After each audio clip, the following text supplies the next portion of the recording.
আজকের লেকচারে আমরা শুরু করব সফটওয়্যার কোয়ালিটি অ্যাট্রিবিউটস। গত লেকচারে আমরা ইমার্জেন্স অফ সফটওয়্যারটা গল্পটা দেখে নিয়েছি, কিভাবে সফটওয়্যারের আমরা ইমার্জেন্স কিভাবে এসছে, কিভাবে সফটওয়্যারটা আজ এইভাবে এগিয়ে গেছে। এর আইডিয়াগুলো কিন্তু আমরা লাস্ট লেকচার থেকে বুঝে গেছি। যারা এখনো এই কনসেপ্টগুলো ডিল করনি, ওখান থেকে গিয়ে আমি এই ভিডিওর আই বাটনে প্রোভাইড করে দেবো এই প্লেলিস্টের link, software engineering Bangla tutorial plus এর আগের ভিডিওটার লিঙ্ক আমি প্রোভাইড করে দেবো। তোমরা চাইলে ওখান থেকে আইডিয়াটা গ্রিপ আপ করতে পারো।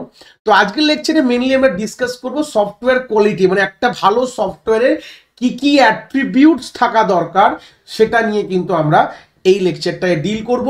প্রথম পয়েন্টে তোমরা দেখতে পাচ্ছ কারেক্টনেস। কথাটার মানে কি, এখান থেকে আইডিয়া পেয়ে যাবো যে it's ability of the software to perform its intended task effectively and meet the user requirements. মানে কথাটা কি, বাংলা ভাষায় কি বুঝলাম, যে আমরা যে সফটওয়্যারটা বানাচ্ছি সেই সফটওয়্যারটা যেই কারণের জন্য বানাতে আমাদের বলা হয়েছে সেই রিকোয়ারমেন্টসটা মিট হচ্ছে কিনা, বা সিম্পল যে ইউজার যে সফটওয়্যারটা বানিয়েছে তার যে রিকোয়ারমেন্টসগুলো ছিল সেই রিকোয়ারমেন্টসটা সফটওয়্যারটা ফুলফিল করছে কিনা।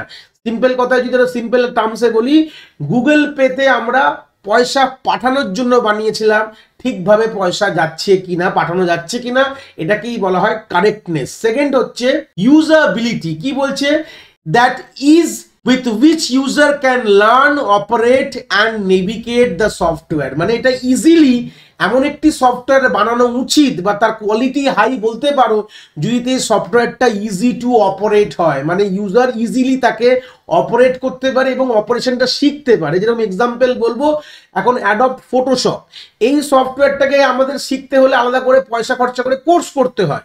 যেরকম হচ্ছে মাইক্রোসফট এক্সেলের অ্যাডভান্স এক্সেল, নর্মাল এক্সেলের আলাদা করে কোর্স করে সেটাকে শিখতে হয়। এরকম সফটওয়্যার বানালে হবে না, এমন একটি সফটওয়্যার বানাও যেটা ইজি টু অপারেট হবে এবং তার নেভিগেশন, মানে সফটওয়্যারে একটা পেজ থেকে আরেকটা পেজ, একটা জায়গা থেকে একটা জায়গা নেভিগেট করাটাও খুবই ইজিলি ইউজার করতে পারবে। এরকম ধরনের ইউজাবিলিটিটা অনেকটা ইজি থাকা দরকার। সেকেন্ড পয়েন্ট বলছে, থার্ড পয়েন্ট বলছে রিলায়েবিলিটি। এই কথাটা খুবই প্রযোজ্য শব্দ, আমরা কম্পিউটার সায়েন্সে ব্যবহার করে থাকি। যে সফটওয়্যারটা যতবারই আমার চালানো হোক না কেন, যাতে রেজাল্টটা আমাদের অ্যাকিউরেট দিচ্ছে বা কনসিস্টেন্ট দিচ্ছে। বলো দেখে লেখা আছে, the software consistence in producing accurate result and maintaining performance over the time. Obviously আজকে সফটওয়্যারটা ব্যবহার করলাম, ভালো রেজাল্ট পেলাম, অ্যাকিউরেট রেজাল্ট পেলাম, কালকে ব্যবহার করলাম, ঠিকঠাক পাচ্ছি না, ভুল হচ্ছে। যেটা ধরো আমি সুইগির যদি এক্সাম্পল দিই, আজকে অর্ডার করতে গেছি, অর্ডার হয়েছে, অসুবিধা নেই, কালকে অর্ডার করতে গেছি, অর্ডার ক্যান্সেল হয়ে যাচ্ছে, অনেক due to some internal software problem. তো এরকম ধরনের সফটওয়্যার তৈরি করলে কিন্তু হবে না। ইট শুড বি রিলায়েবল, মানে আমাকে প্রত্যেকটা সময় কিন্তু আমাকে একটা কনসিস্টেন্ট রেজাল্ট প্রডিউস করবে। Third point. ফোর্থ পয়েন্ট কি বলছে, এফিসিয়েন্সি। কথাটার মানে কি, the optimal use of system resource such as memory, processing power to achieve the desire outcome. Simple কথায়, তুমি এমন একটা সফটওয়্যার তৈরি করছো যে সফটওয়্যারটা যখন চলবে, আমাদের যে হার্ডওয়্যার যে ইউটিলাইজেশন করবে, সেটা মেমোরি হতে পারে বা আমাদের সিপিইউ হতে পারে। এগুলো গল্প আশা করি তোমরা সফটওয়্যার ইঞ্জিনিয়ারিং পড়ছো যখন, তাহলে এগুলো অলরেডি পড়ে এসছো যে এগুলো ইউটিলাইজ করেই কিন্তু আমাদের সফটওয়্যার আমাদের রেজাল্ট প্রোডাকশন করে।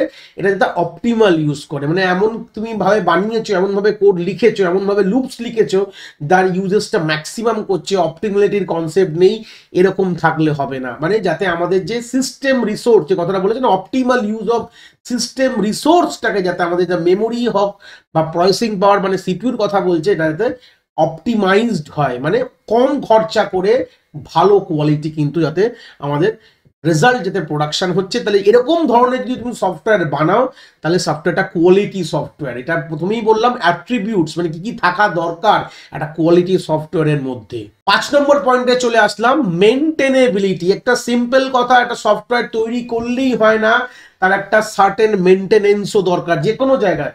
আজও আমরা জানি টিসিএস কে আজ গভর্নমেন্ট ফিল্ড বলে কেন আমরা জানি, টাটা কনসালটেন্ট সার্ভিস, কেন কি সে যে প্রজেক্টটা ধরে আছে, সে এসবিআই একটা government bank, state bank of India, তার যে সফটওয়্যারের মেনটেনেন্স করে যায়, ইওনো যেটা তোমরা জানো, বা অনলাইন এসবিআই সাইটগুলো। তো সেই সূত্রে আমরা TCS K one kind of a government field বলতে পারি, বা আইটির গভর্নমেন্ট ফিল্ডও আমি ওয়ান কাইন্ড অফ বলা যায়। অ্যাকচুয়ালি গভর্নমেন্ট না, প্রাইভেট কোম্পানি, কিন্তু প্রজেক্টটা ধরে আছে গভর্নমেন্ট। তাহলে কি করছে প্রজেক্ট ধরে? প্রজেক্ট তো রেডি হয়ে গেছে, কিন্তু মেনটেন, প্রত্যেকটা ক্ষণে ক্ষণে যে maintenance, system update, software update, এগুলোকে বলা হয় মেনটেনেন্সের গল্প। তাহলে একটা গল্প কি আছে এখানে? The easy of updating, modifying and fixing the software to accommodate changing requirements or a fix issue. মানে সিম্পল কথা, এখান থেকে একটা আইডিয়া পাচ্ছি যে আমরা মেনটেনেবিলিটি, মানে একটা ভালো সফটওয়্যার যদি তোমাকে বানাতে হয়, তাহলে সেটা খুব ইজিলি যাতে আপডেট করা যায়, মডিফাই করা যায়, যদি কোনো প্রবলেম হয় সেটাকে কিন্তু কোনোভাবে ফিক্স করা যায়। মানে fixing the software to accommodate changing requirements or fix issue কথাটার মানেই হচ্ছে যে কোনো যদি বাগস, কোনো প্রবলেম ইউজার ফেস করছে, সেগুলোকে যাতে খুব সুন্দর করে, খুব ইজিলি এটাকে রিমুভ করা যায়, এমনভাবেই তোমাকে সফটওয়্যারটাকে প্ল্যান করে ডেভেলপ করতে হবে। পরের পয়েন্ট বলছে পোর্টেবিলিটি। পোর্টেবিলিটি কথাটার মানে হচ্ছে তুমি যে কোনো প্ল্যাটফর্ম, যে কোনো এনভায়রনমেন্টে তোমার সফটওয়্যারটা তোমরা জানো অপারেট করতে পারো। The ability of the software two operate on different platform or environment without significance modification. এখনকার দিনে আমাদের ক্রস প্ল্যাটফর্ম যাকে বলা হয়, ডেভেলপমেন্ট প্রোগ্রামিং ল্যাঙ্গুয়েজ চলে এসছে, যেটা তুমি একটা এনভায়রনমেন্টেই জন্য একটাই কোড লিখছো, তোমার মাল্টিপল প্ল্যাটফর্মে সেই সফটওয়্যারটা রান করবে। তো এরকম ভাবেই তোমাকে করা দরকার যে পোর্টেবিলিটিটা, কোয়ালিটি প্রোডাক্ট কখন তুমি পাবে? যখন পোর্টেবিলিটি গল্পটা অনেকটা বেড়ে যাবে, মানে একটা প্ল্যাটফর্ম থেকে তুমি ডিফারেন্ট প্ল্যাটফর্মে তোমার সফটওয়্যারকে বেশি মডিফিকেশন না করে যদি তুমি চালাতে পারো, তাহলে যেরকম যদি সফটওয়্যার হয়, তাহলে সেটা পোর্টেবিলিটির দিক থেকে কিন্তু অনেকটা ভালো বলতে পারো।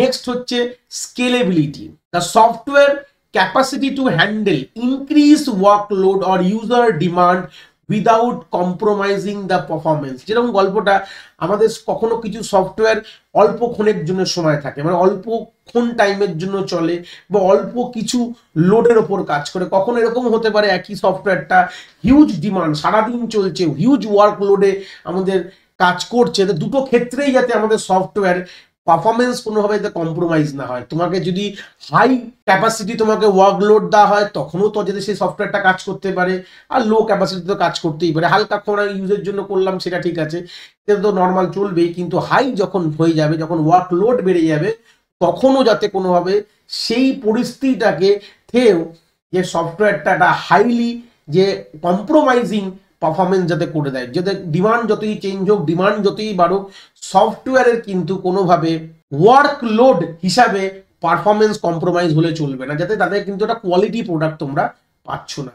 পরের পয়েন্ট বলছে সিকিউরিটি, বলছে the software ability to protect against the unauthorized access, data breach and other potential threat. তো অবভিয়াসলি এটা সফটওয়্যার যখন বানাচ্ছ, এটা কথা মাথায় রাখতে হবে যে তোমাদের কিন্তু সফটওয়্যারটাকে সিকিউর করতে হবে। যে কোনো জায়গায় আমরা যখন জানি, যে কোনো সফটওয়্যার এখনকার দিনে যেগুলো আমরা ব্যবহার করছি, আমরা যখন ইউজ করি, আমাদের কিন্তু একটা সফটওয়্যার ঢোকার সময় কিন্তু আমাদের একটা অথেন্টিকেশন পাসওয়ার্ড বা ইউজার নেম দিয়ে ঢুকতে হয়, যাতে কিনা আমাদের সফটওয়্যারের থেকে কোনোভাবে কোনো আনঅথরাইজড অ্যাক্সেস না হয়।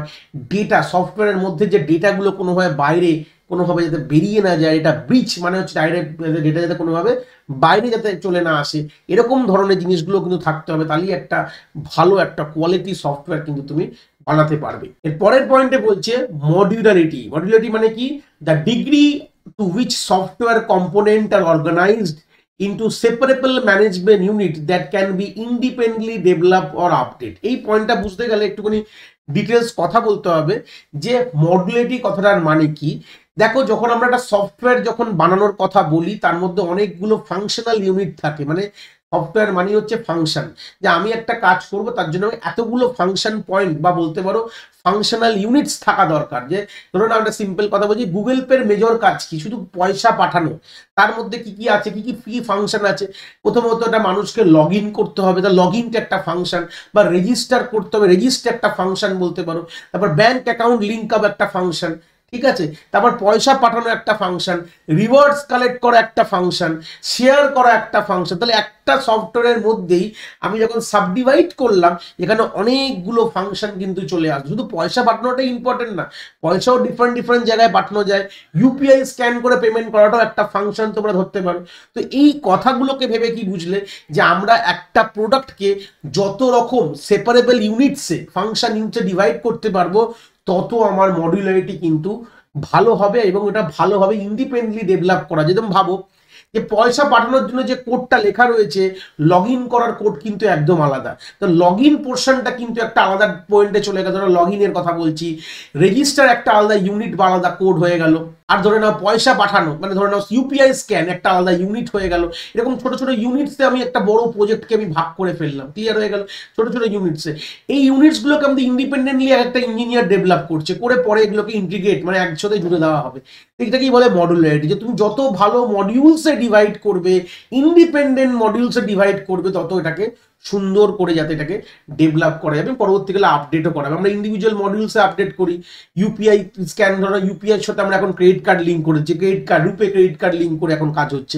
তো এইগুলো এক একটা ইউনিটসগুলোকে যদি আমরা সুন্দরভাবে মডিউলসে ডিভাইড করতে পারি বা ইউনিটসে ডিভাইড করি, তাহলে পরবর্তীকালে এগুলোকে ইন্ডিপেন্ডেন্টলি ডেভেলপও করা যাবে, ইন্ডিপেন্ডেন্টলি আপডেটও করা যাবে। রিউজেবিলিটি কথাটার মানে কি? পরের পয়েন্ট বলছে, the potential of the software component is to be used in other application or context, reducing the development time and cost। মানে গল্পটা হচ্ছে, ধরে নাও একটা অলরেডি আমি সফটওয়্যার বানিয়েছি, সেই সফটওয়্যারে কিছু পোর্শনগুলোকে আমি রিইউজ করে আরেকটা সফটওয়্যার বানাতে পারি, বা কিছু কম্পোনেন্টসকে আমি অন্য জায়গা থেকে ব্যবহার করছি, মানে আমারই বানানো জিনিস, অবভিয়াসলি অন্য কারোর জিনিস হবে না, যে বানাচ্ছে তার অলরেডি বানানো রয়েছে, সেগুলোকে ইউজ করে আমি কোনো একটা মডিউল, ধরে নাও কোনো একটা ইউনিট, ওখান থেকে যেরকম ধরো লগ ইন, রেজিস্টার, এগুলো প্রত্যেকটা সফটওয়্যারে কিন্তু কমনই থাকে, তার যে লজিকের কোডটা, তো সেই কোডটাকে ব্যবহার করে আমি আরেকটা বানিয়ে দিলাম, যেখানে কি হলো অলরেডি আমাদের তো তৈরি করা আছে। তাহলে আমাদের কি হবে, ডেভেলপমেন্ট কস্টটা কমে যাবে, সময়টা কমে যাবে, ওটার জন্য আলাদা করে আর লোক লাগছে না বানানোর জন্য।